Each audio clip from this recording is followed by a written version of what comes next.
Welcome to the wonderful and wide world of snowboard gear polyamory that is the Good Ride. I'm James Beastie, and this is the LibTech son of Birdman. It's the Birdman reincarnated with a mellow camber profile that's forgiving, not just for mid-wide size, floaty, cruisy, turny, good gripping, fun to carve, easy floating board. And other than a slightly slower, more thirsty base than some of its peers, it's a very fun, recommendable cruisy ride.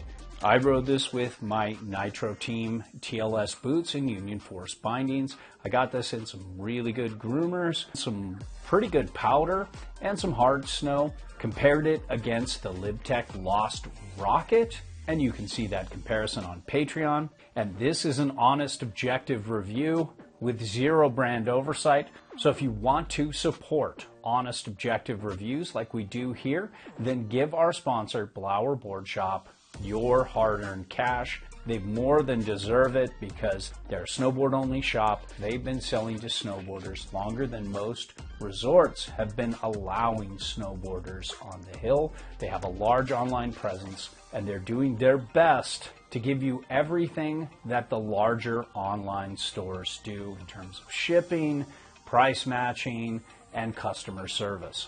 Now let's talk sizing. This is more of a mid-wide size, but it's not just for mid-wide riders. I could handle this 165 with my size 9s in most conditions. I will say though, as things got tracked up and messy, or if I was in really tight spots like tree lines or steeper terrain, I would prefer the 160. That would be a lot easier for me to control and handle and ride all day.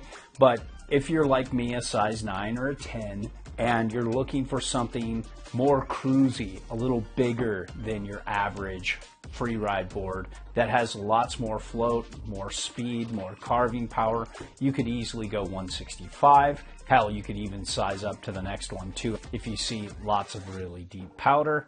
Davey tried this and it was not able to handle his about 250 pounds. Now let's talk shape. This is tapered and directional with 12 millimeters of taper.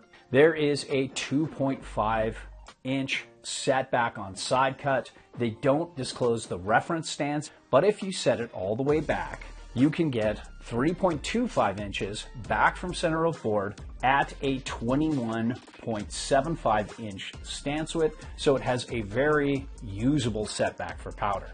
There is directional camber with a good bit of early rise. It goes pretty much to the tail, then a nice bit of camber over the feet, and then ending a little bit past the front inserts with a long transition into early rise. So while this is a longer board at 165 centimeters, there's not a lot of contact length. It has a pretty forgiving feel for this width, very stable, only slightly technical, catchy on the tail, but way easier than most of their C3 and traditional camber kind of boards. Very easy to skid a turn for this kind of width. Let's talk son of Birdman flex. It's got a medium, bordering on medium stiff flex that actually feels a little more medium on snow.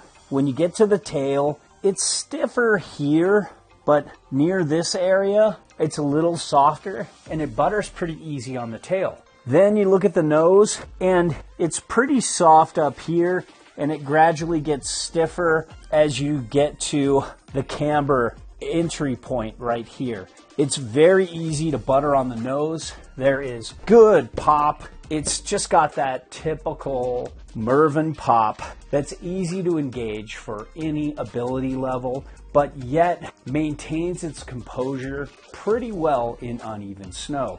Yeah, the nose can get a little clown shoey, a little slappy. It's not the dampest, most powerful, chargy board, but I found when I was in uneven snow, I liked how well this performed, and it could handle all conditions very well. Let's talk edge hold here and side cut. There's a pretty noticeable disruption in the side cut. It's not full on mag, but it's pretty aggressive between the feet. and then really mellowing out as you get towards the tip and tail. This makes for a great hard snowboard. So if you're somebody who loves powder but still sees a lot of hard snow, this is a great choice, and it held an edge incredibly well on some harder groomers when I went out one day. And yeah, for me, with size 9s on a 165, the turn initiation felt really slow. But if I was a 10.5 or 11, this would be pretty quick and very manageable.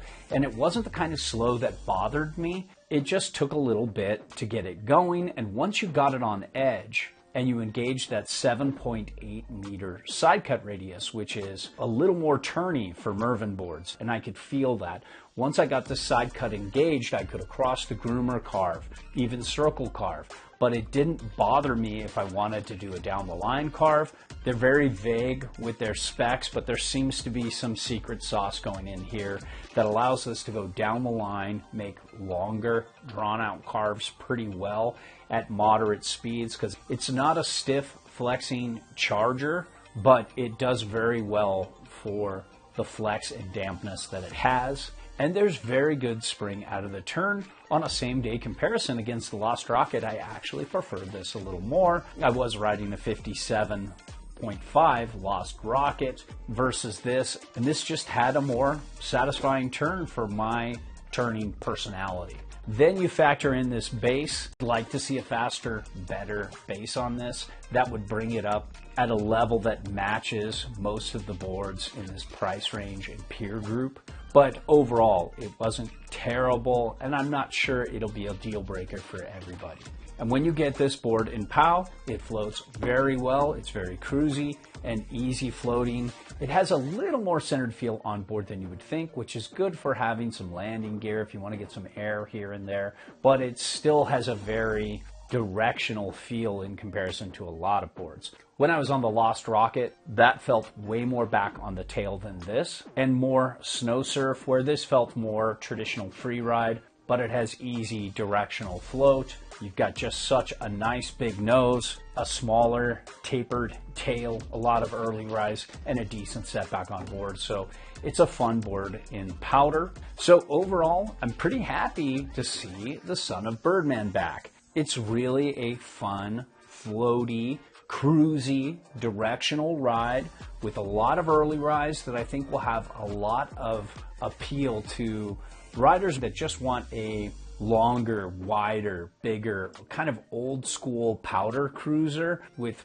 modern early rise that's forgiving and really versatile in all conditions, everything from hard snow to powder float. So there you have it.